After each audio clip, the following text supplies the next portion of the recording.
কমতে শুরু করেছে দেশের বিভিন্ন স্থানে নদ-নদীর পানি। সুনামগঞ্জে সুরমা নদীর পানি কমায় বন্যা পরিস্থিতির আরও উন্নতি হয়েছে। সুনামগঞ্জ পানি উন্নয়ন বোর্ডের নির্বাহী প্রকৌশলী মামুন হাওলাদার জানান, সুরমার পানি বিপদসীমার 38 সেন্টিমিটার নিচ দিয়ে প্রবাহিত হচ্ছে। তবে নদীর পানি কমলেও নিম্নাঞ্চলে মানুষের দুর্ভোগ বেড়েছে। ক্ষতিগ্রস্তরা জানান, হঠাৎ করেই পানি আসায় বসতঘরে থাকা জিনিসপত্রের ব্যাপক ক্ষতি হয়েছে। বন্যায় ক্ষতিগ্রস্তদের সাহায্যে তালিকা তৈরি করার কথা জানান জেলা প্রশাসক। নগদে 500 টাকা বা তার বেশি পেমেন্টে পেতে পারেন ঢাকায় জমিসহ 20 কোটি টাকার পুরস্কার। এদিকে কুড়িগ্রামে নদ-নদীর পানি কমায় বন্যা পরিস্থিতির সার্বিক উন্নতি হয়েছে। তবে নিম্নাঞ্চলে এখনও রাস্তাঘাট তলিয়ে থাকায় ভোগান্তি পোহাচ্ছেন সাধারণ মানুষ। পানিবন্দী রয়েছেন অনেকেই। নদ-নদীর পানি কমলে এসব এলাকায় দেখা দিয়েছে তীব্র নদী ভাঙন।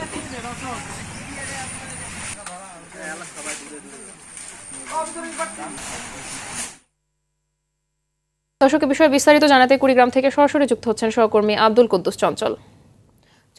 উত্তরাঞ্চলে বন্যা পরিস্থিতির সবশেষ অবস্থা জানাবেন এবং মানুষের দুর্ভোগের চিত্র কেমন দেখতে পাচ্ছেন?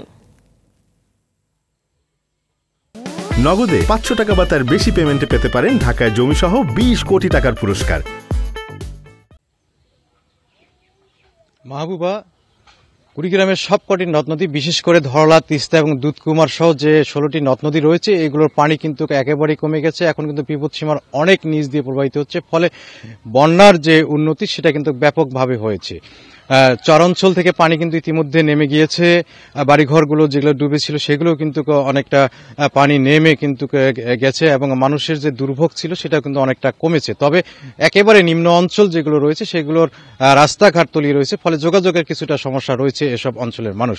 আরেকটি বিষয়, পানি কমার সাথে সাথে কিন্তু নদী ভাঙন তীব্র হয়েছে। বিশেষ করে তিস্তা, ধরলা এবং দুধকুমার নদের প্রায় 9টি স্থানে কিন্তু ভাঙন সৃষ্টি হয়েছে। এর মধ্যে কিন্তু রাজারহাট উপজেলার ঘড়িয়ালডাঙ্গা এবং বিদ্যানন্দ ইউনিয়ন, সদর উপজেলার যাত্রাপুর ইউনিয়ন এবং নাগেশ্বরী উপজেলার কেদার ইউনিয়নের বালাবাড়ি এবং কচাকাটা ইউনিয়নের বালাহাট এলাকায় কিন্তু তীব্র নদী ভাঙন দেখা দিয়েছে, ফলে এখানকার মানুষ কিন্তু অনেকেই ঘর বাড়ি হারিয়েছে। পানি উন্নয়ন বোর্ড যেটি বলছে যে এই সমস্ত ভাঙন প্রতিরোধে কিছু কিছু জায়গায় এমার্জেন্সি ওয়ার্ক হিসেবে বালুভর্তি জিও ব্যাগ ফেলে কিন্তু ভাঙন রোধ চেষ্টা করছে। তবে সেখানকার মানুষের যেটি আর্তি সেটি হচ্ছে যে স্থায়ী বাঁধ চায় তারা, কারণ প্রতি বছর বন্যার শুরু এবং শেষ হওয়ার সময়ে কিন্তু ব্যাপক আকারে ভাঙন সৃষ্টি হয় এবং অনেকের ঘর বাড়ি কিন্তু ভাঙনের শিকার হয়।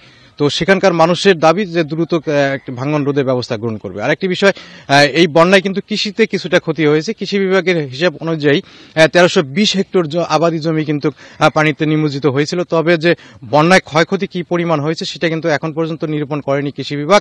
নিরূপণ করলে হয়তো জানিয়ে দেওয়া যাবে। তো সব মিলিয়ে বলা যায় যে কুড়িগ্রামের বন্যা পরিস্থিতি ব্যাপক উন্নতি হয়েছে।